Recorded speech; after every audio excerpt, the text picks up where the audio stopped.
गुरु प्यारी साध संगत जी, आप सभी को प्यार भरी राधा स्वामी जी।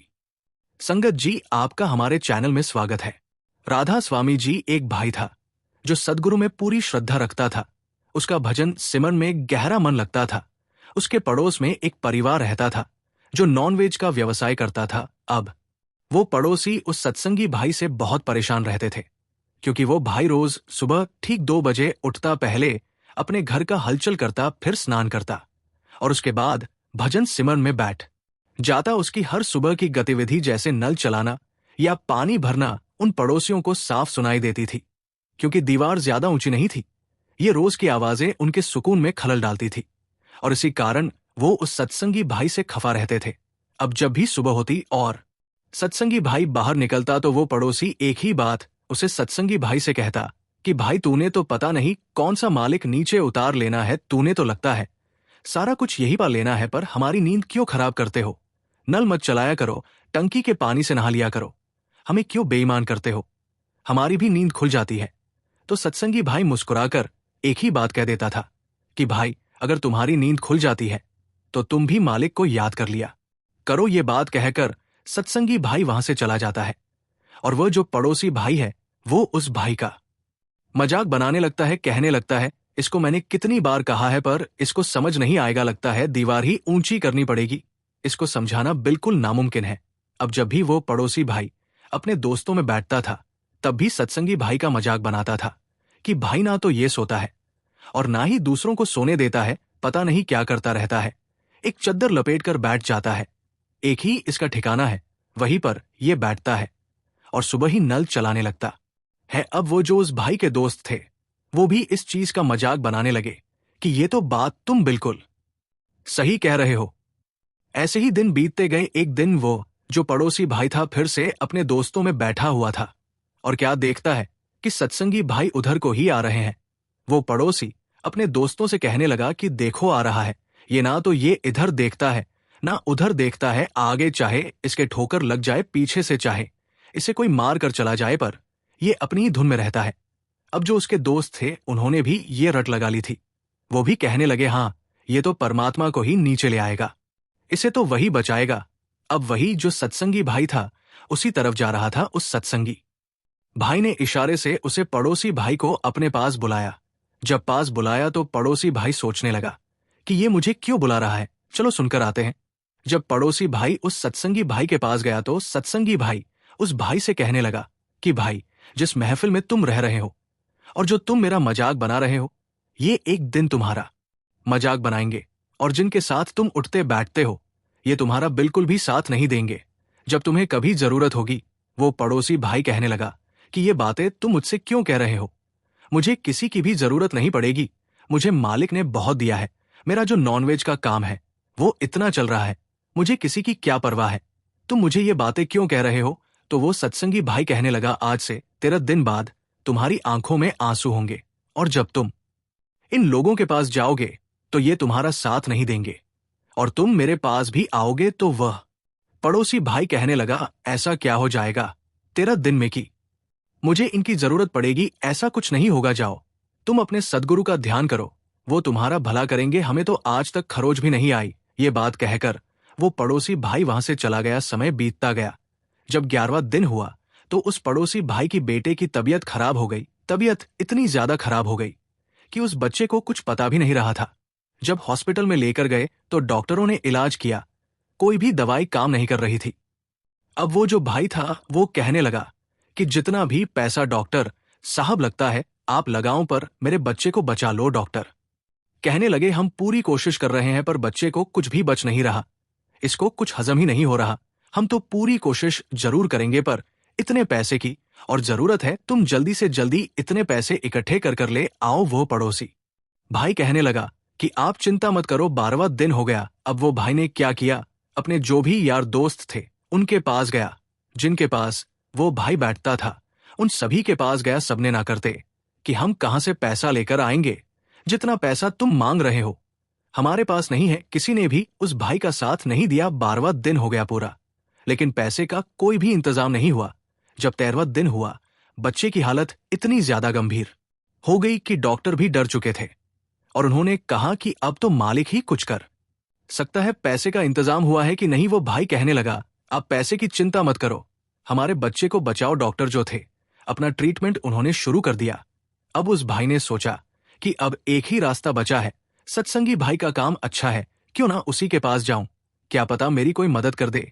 जब सत्संगी भाई के पास पहुंचा, 13वां दिन आंखों में आंसू और मुंह से आवाज भी नहीं निकल रही थी, और जाकर उस सत्संगी भाई से कहने लगा कि भाई, मेरे बेटे की तबीयत बहुत ज्यादा खराब है और हॉस्पिटल में एडमिट है, और मेरे पास इतने पैसे नहीं हैं, अब थोड़ी मदद कर दो। तो सत्संगी भाई ने आगे से कहा कि भाई, जो होना था वो तो हो गया है, जाकर अपना बेटा ले आओ।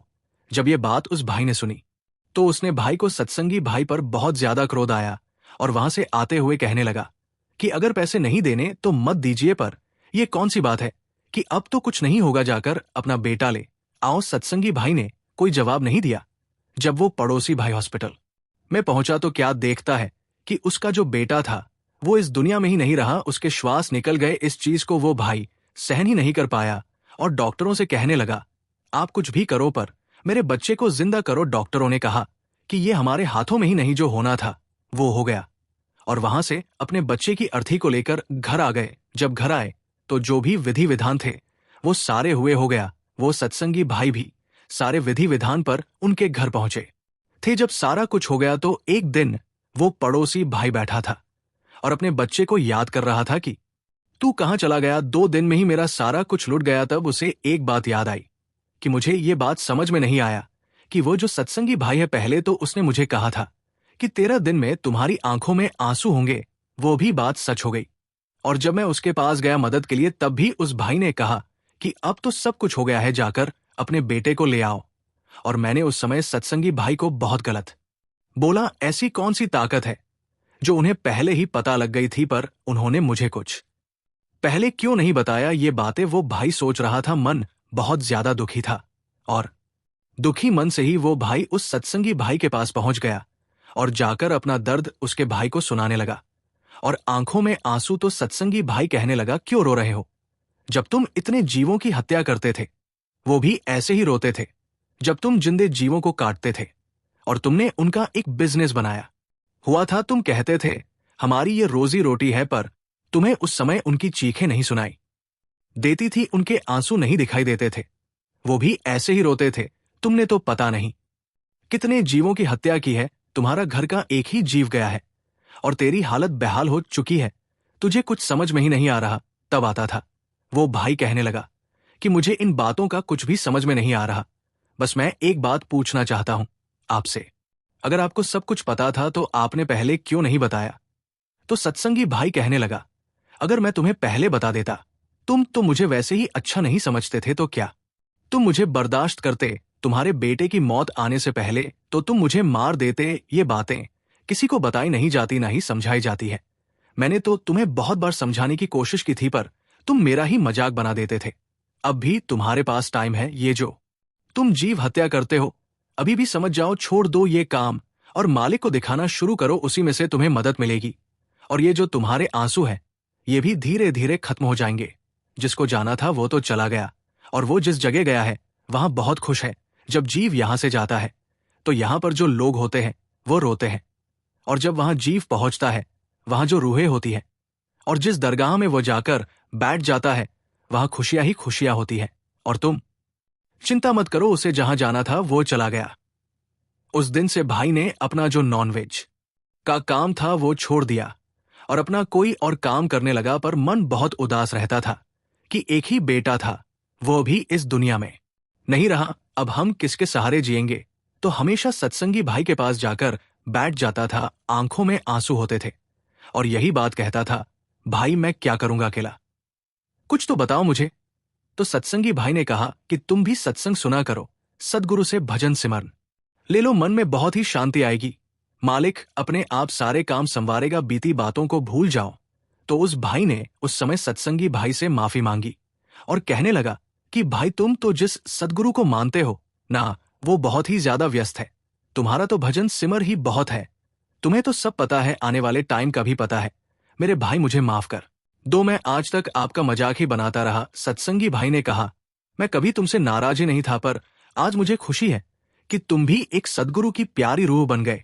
वो भाई भी डरे जाने लगा। फिर उस भाई के घर थोड़े टाइम बाद ही एक बेटे ने जन्म लिया और वो भाई बहुत खुश। जब बेटे ने जन्म लिया तो फिर से वही भाई सत्संगी भाई को ये खुशी बताने के लिए आया तो सत्संगी भाई ने एक ही जवाब दिया कि पहले भी एक सपना था, अब भी एक सपना ही है। हम लोग यहाँ पर एक सपना ही देख रहे हैं, जब आग खुलेगी तो कुछ भी नहीं होगा।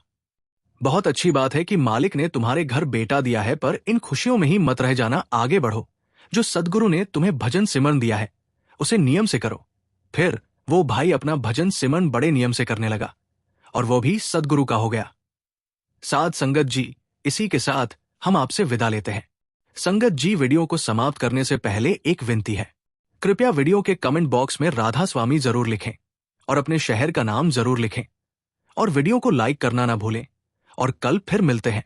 ऐसे ही रूहानी विचार और रूहानी साखियां रोजाना सुनने के लिए चैनल को सब्सक्राइब कर लीजिए ताकि हर नई पोस्ट की नोटिफिकेशन आप तक पहुंच सके। राधा स्वामी जी।